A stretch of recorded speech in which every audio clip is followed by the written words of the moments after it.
தென்காசி சாலை கோர விபத்தில் உயிரிழந்த 6 பேரின் குடும்பங்களுக்கு முதலமைச்சர் மு க ஸ்டாலின் தன்னுடைய இரங்கலை தெரிவித்திருக்கிறார். அண்மை செய்தி.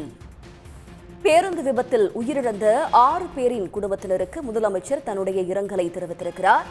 அதேபோல விபத்தில் காயமடைந்தவர்களுக்கு உயர்தர சிகிச்சை வழங்கிட வேண்டும் என்றும் அவர் அறிவுறுத்தியிருக்கிறார். மாவட்ட ஆட்சியரை தொடர்பு கொண்டு காயமடைந்தோருக்கு உயர் சிகிச்சை வழங்க தான் அறிவுறுத்தியதாக முதலமைச்சர் குறிப்பிட்டிருக்கிறார். விபத்து ஏற்படுத்திய பேருந்தின் உரிமம் தற்காலிகமாக ரத்து செய்யப்பட்டிருக்கிறது. தென்காசியில் விபத்து ஏற்படுத்திய பேருந்தின் உரிமம் ரத்து செய்யப்பட்டுள்ளது. இது பற்றிய கூடுதல் விவரங்களை தருவதற்காக செய்தியாளர் திரவிய சம்பத் இணைகிறார். சம்பத், விவரங்கள். தென்காசி மாவட்டம் இடைக்கால் பகுதியிலே தற்பொழுது ஒரு 2 தனியார் பேருந்துகள் ஒன்றோடு ஒன்று நேருக்கு நேர் மோதி ஒரு பெரிய விபத்து சம்பவம் நடந்திருக்கிறது. இந்த விபத்து சம்பவத்திலே 38க்கும் மேலானோர் காயமடைந்திருக்கிறார்கள். இதுல குறிப்பாக இதில் பார்க்க வேண்டும் என்றால் இது ஒரு 6 பேர் பரிதாபமாக விபத்தில் சிக்கி உயிரிழந்திருக்கக்கூடிய ஒரு சூழல் ஏற்பட்டிருக்கிறது. இந்த 38 பேரில் 4 பேருக்கு பலத்த சிகிச்சை தேவைப்படுகிறது என்ற ஒரு காரணத்தினாலே தென்காசி அரசு மருத்துவமனையிலிருந்து அவர்கள் 4 பேருமே சாலை மார்க்கமாக ஆம்புலன்ஸ்களில் நெல்லை அரசு மருத்துவமனைக்கு கொண்டு வரப்பட ஒரு சூழலும் இருக்கிறது. இந்த நெல்லை அரசு மருத்துவமனையில் அங்கே தென்காசி விபத்தில் சிக்கி காயமடைந்தவர்களுக்கு கொண்டு வரக்கூடிய ஒரு சூழ்நிலை அவர்களுக்கான தயார் நிலையில் அந்த மருத்துவ குழுவினர் இருக்கிறார்கள்.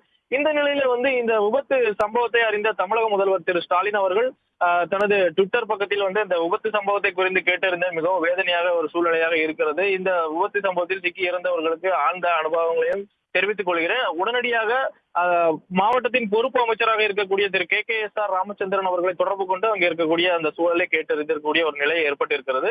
தொடர்ந்து மாவட்ட ஆட்சியர் கமல் கிஷோர் அவர்களுக்கும் உத்தரவு பிறப்பித்திருக்கிறேன் என்று ஒரு ட்விட்டரில் பதிவு தெரிவித்திருக்கிறார். இந்த நிலையில இந்த தென்காசி மாவட்டம் இடைக்கால் பகுதியிலே நடந்திருக்கக்கூடிய விபத்து ஒரு பெரும் பரபரப்பை ஏற்படுத்தி இருக்கக்கூடிய ஒரு சூழலை பார்க்க முடிகிறது. இந்த நிலையில் இன்னும் இறந்து போன 6 பேரின் அவர்களின் பேர், எந்த ஊர், என்ன ஒரு சூழல் என்பது எதுவுமே இதுவரைக்கும் வெளியிடப்படாத ஒரு சூழ்நிலையாக இருக்கிறது. இந்த நிலையில 2 பேருந்துகளுக்குமே உரிமமானது தற்பொழுது ரத்து செய்யப்பட்டு இருக்கிறது.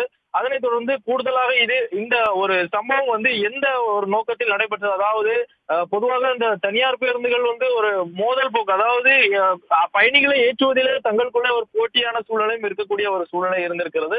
அது போன்ற ஏதாவது ஒரு சூழல், அதாவது பயணிகளை அதிக அளவில் ஏற்றி செல்வதற்காகவே இந்த ஒரு வேகமான ஒரு சூழ்நிலை 2 தனியார் பேருந்துகளும் எடுக்கப்பட்டிருக்கிறதா அல்லது வேற ஏதும் பிரச்சனையா என்பது குறித்தும் காவல்துறையினர் தீவிரமாக விசாரணை நடத்தி வரக்கூடிய ஒரு சூழல் தற்பொழுது நிலவுகிறது. தென்காசி அரசு மருத்துவமனையிலே இந்த ஒரு சம்பவம் நடைபெற்றிருக்கக்கூடியதால் ஏராளமான மக்கள் அங்கு குவிந்து வந்திருக்கிறார்கள். அவர்கள் தங்களது உறவினர்களை, அதாவது உடலை பார்க்க முடியாமல் கதறி எழக்கூடிய ஒரு நிலையும் இருக்கிறது. தொடர்ந்து இது ஒரு பரபரப்பான சோகத்தை ஏற்படுத்தி இருக்கிறது.